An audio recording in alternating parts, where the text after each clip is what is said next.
Good afternoon, YouTube family. What is up? What is going on? It's your Island Girl T, and she's back again today with yet again another video. Listen, I just want to take some time to say it has been a minute, y'all. It's been a minute since I saw everybody, since we talked, since we sat down and just spilled the tea, if you will, about life and what's going on. I know it's been a hot minute since I made a personal video. The month of February, as most of you know, we were celebrating Black History Month, and so there was just so much content to get out there, and I did more of capturing content and voiceovers to fill the gap and try to capture as many events as I possibly could. And so I finally have the chance to come back on the show and have a conversation with y'all. So it's so good to be back. And I know that we spent the whole month of February talking about Black History Month and expanding in great detail, but y'all, I just can't get enough of Black History Month. I just cannot get enough of it. So I had to come back with another video and talk to you guys in more depth about another topic that has been on my mind for some time. So this video, you might ask me, Trish, who is this video for? Well, it's for everyone. Our mothers, our fathers, our young people, our boys and girls. I know that there are some young people who are also watching these videos. And so I want to take this time to educate our colored young people and those of you who are just interested in knowing more about Black culture and knowing more about us in general. Today we're going to talk about where is our history from? Where did we come from as Black people? Where did we originate from? So a lot of people are under the, I guess, falsehood that our history started off as being slaves. But this is actually not true. And we're going to dive into that today. And so I hope that by the end of this video, you will be well educated about where we actually came from and where did our history actually start. So again, most of you all think that, or may have been told, that Black people's history first started off as slaves, but that is not true. And so we're going to talk about that in more detail. And you have to forgive me if I put my head down a couple times because I had to actually make notes, y'all. There's so much. And what I'm about to tell you today, we're just simply scratching the surface. Like, this is not even a quarter of all the information I could give you, but we're going to touch a bit on it today. And I had to make some notes, so bear with me while I get through all of this today. So we're going to talk today about some very important people that were well known in history. And I'm going to tell you right now that our people first started off as kings and queens, as queens and pharaohs in ancient Egypt or ancient Kemet. And today we're going to talk a little bit about who some of those queens and pharaohs were, okay? This is where our history actually started. So the first queen, and I hope I'm pronouncing the name correctly, for all of you scholars out there, African scholars out there, please forgive me if I don't say it right, but I'm just doing my best, okay? So the first queen was Hatshepsut, the ruling in ancient Egypt or ancient Kemet. And her ruling was from 1507 BC to 1458 BC. The first female pharaoh to rule Egypt, holding the seat for approximately 20 years, y'all. 20 years is a long time.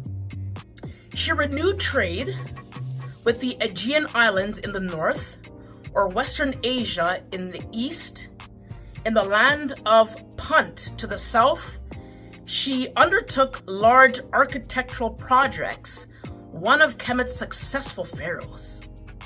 Queen number 2, Nefertiti, hopefully I'm saying that correctly. Her ruling was from 1353 BCE to 1336 BCE. She played a key role in religion and changing the traditional polytheistic religion to a monotheistic one, one of the most influential queens in Egypt. Queen number 3, Queen Amina of Zaria. Her ruling from 1576 to 1610, she was known as the warrior queen, the first warrior to become a queen in a male-dominated society, and was in seat of power for approximately 34 years, expanded her kingdom through her conquest, opened up valuable trade routes which brought prosperity to the land, and they controlled more territory than ever before. Queen number 4, Queen Kandake Amarinas from the kingdom of Kush. And those of you Bible scholars, if you look up the word Kush, it will give you a great explanation of where that was located. Her ruling from 40 BCE to 10 BCE, and she led her army against the Romans in the war that lasted for approximately 3 years. It is because of the Kushite army that the southward expansion of Rome came to a halt. They took Roman cities and Roman captives. She suffered losing an eye and even her son, but none of this stopped her. Eventually, there was a peace treaty that was made between Rome and the Kushites. Ladies and gentlemen, I hope that you're enjoying this wealth of information. We're on to Queen number 5, and that was Queen Makeda of Ethiopia. Her rule was from the 10th century BCE, also known, and many of you know this queen, she was known as the Queen of Sheba, which we read about in the Bible, as well as the Islamic Quran. We don't know a lot about her, but we do know she was referred to as a rich and intellectual queen. Queen number 6, and again, I don't know if I'm saying this right. Queen Ya Asantewa from the Ashanti or Asante Empire. She ruled in the 1800s, and the queen of the Ashanti Empire restarted of the 20th century. She was skilled as a skilled farmer and chosen as the main advisor to the king. She held the second highest position in the Ashanti Empire, and she witnessed a civil war from 1883 to 1888. She participated in secret meetings against the British and reminded the people of the luxury of the Asante, which led to the Asante uprising. She was known as the war leader in Asante history and led 5,000 warriors and fought against the British invaders. Queen number 7, Queen Nandi.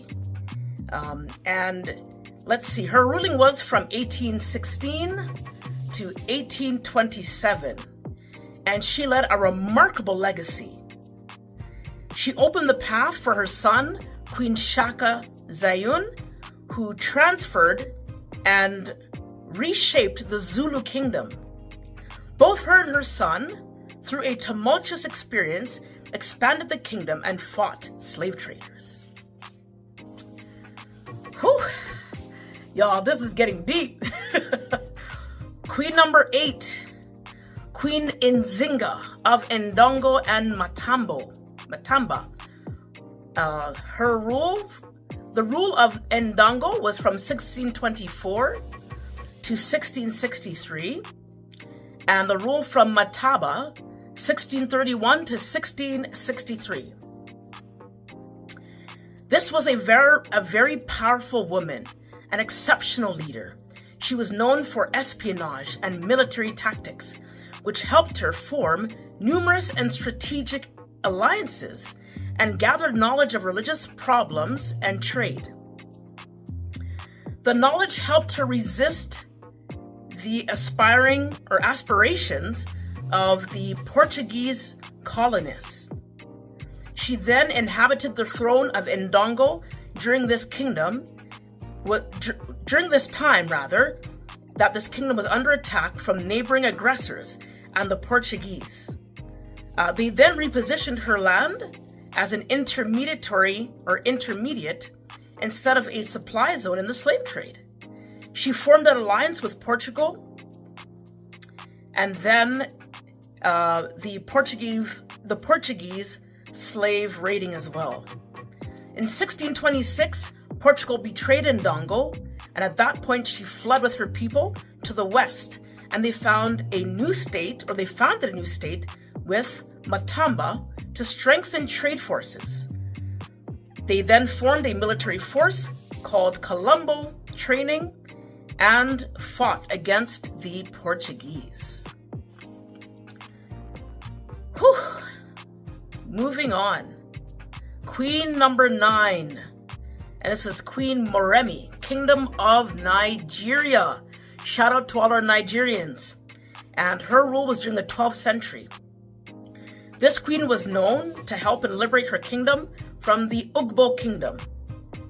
Let's see here. She married a king from the opposite tribe, learned the secret of her husband's army, and then escaped with the information and defeated the opposing side in battle. Whew. I hope y'all are making notes and perhaps doing some research, of your own. Now we're going to talk about the kings of Africa, kings or pharaohs that resided in Africa. We have the pharaoh Jedafre, and he reigned from 2575 to 2465 BC. So Jedafre was an ancient Egyptian pharaoh of the 4th dynasty during the Old Kingdom. He was known, he was a son of Khufu, the builder of the Great Pyramid, by the secondary queen. The original crown prince Kawab, who had married the heiress of Hatefres II, and apparently predeceased his father. He is the pharaoh who introduced the royal title Sare, meaning the son of Ra, and the first to connect his cartouche name with the sun god Ra. At Abu Ruwayash, north of Elijah, Jedafre started a pyramid about the size of the pyramid of Makare, but it was never completed. This pharaoh ruled for approximately 8 years and was succeeded on the throne by his brother Khephren. Here's another African pharaoh. His name was Sahur, and his reigning was from 2465 to 2325 BC. Sahur was a pharaoh of ancient Egypt and the second ruler of the 5th dynasty. He reigned for approximately 12 years in the early 25th century BC during the Old Kingdom period. Sahur's reign marks the political and cultural high point of the 5th dynasty. During Sahara's rule, Egypt had important trade relations with the Levantine coast. Sahur launched several naval expeditions to modern-day Lebanon to procure cedar trees, slaves, and exotic items. His reign may have witnessed the flourishing of the Egyptian navy, which included a high seas fleet as well as specialized racing boats. Sahur had a pyramid built for himself in Abu Sir, thereby abandoning the royal necropolises of Saqqara and Giza, where his predecessors had built their monuments. We're getting through it, y'all. We're getting through it. This is a lot. The last pharaoh that I want to talk about today is Pharaoh Merneptah, and his reigning was in August 1213 BC to May 2nd, 1203 BC. Merneptah was the fourth pharaoh of the 19th dynasty of ancient Egypt. He ruled Egypt for approximately 10 years. He was the 13th son of Ramesses II and Queen Esetnofret I. His throne name was Benre Mernedjeteru, which means the soul of Ra, beloved of the gods. The very first reference to Israel appears on the victory stela of Pharaoh Merneptah. Merneptah had to carry out several military campaigns during his reign, and in the 5th year of his rule, he fought against the Libyans, who with the assistance of the Sea Peoples were threatening Egypt from the west. Merneptah was eventually succeeded by death by his son Seti II after reaching an advanced age of between 70 and 80 years. Whew. That's a lot. Now, I have just named off several ancient queens and ancient pharaohs of ancient Egypt. And you say, Trish, what was the purpose of this video? The purpose is to educate us, to let us know. When people come to you and tell you, oh, you know, your people were known as slaves and this is where your history first began, it is not true. I encourage you at all times to always take the time to research, find out about your history, find out about where you come from, find out about your people and the great things that they've done in history. And listen, I haven't even scratched the surface. There are so much more. There is so much more that y'all need to know. And if I were to dig up and really go all the way back, we could be here all day, y'all. We could be here all day talking about all of the accomplishments, the things that our people have done and created through time. And that's why I say that the month of February is not enough time. It's not even close to the amount of time that it would take me to go through every aspect of Black history and the things that we've accomplished. And not just about the things that we've accomplished, but every part of the world where we've inhabited. Black people have not just inhabited Africa, but they've inhabited pretty much every country on the face of this world. Like, it's incredible. And so for our young people, our young men, our young ladies, listen, I came back to encourage y'all to hold your head high and to know who you really are. If you read about the great things that our people, our forefathers, our ancestors have accomplished in history, it'll make you sit back and think twice. If my ancestors could have accomplished these great things, who do you think came up with all the intelligence to build those great pyramids? Who do you think came up with all the scientific and the chemistry formulas to embalm the pharaohs in Egypt? Who do you think came up with all of that? It was us. Our people that look like us, people that look like me. So I encourage you all, take time to what? First, know thyself. For if you know yourself, you will have just a glimpse of what great things you can achieve. So with that being said, I'm going to end up this video. I thank you all for watching. It was great to be back with y'all. And by the way, I just want to throw in there, Happy International Women's Day. I celebrate all of our women across the world, of every nation, tribe, and tongue. God bless every single one of you. And just to give you a little bit of a sneak peek of the next videos to come, we are going to be highlighting great women who've done great things in our world and in our time in history. I want to take time to celebrate all of our women and the great things that they've accomplished. Listen, if you haven't had a chance to watch all of the Black History Month videos that have been posted, head on over, check the link, and go back and take a quick look. I've done a number of videos about Afro people, Afro-Caribbean people, and about our history. And again, I just nicked the surface, y'all. There's so much more. But anyway, that's enough for now. Thank you again for my family and friends, for all my subscribers. Thank you to my first-time visitors for coming along for the first time, for spending time here with your island girl T on this island. I hope you enjoyed the video, and I look forward to seeing you in many more. Bye for now. Mwah.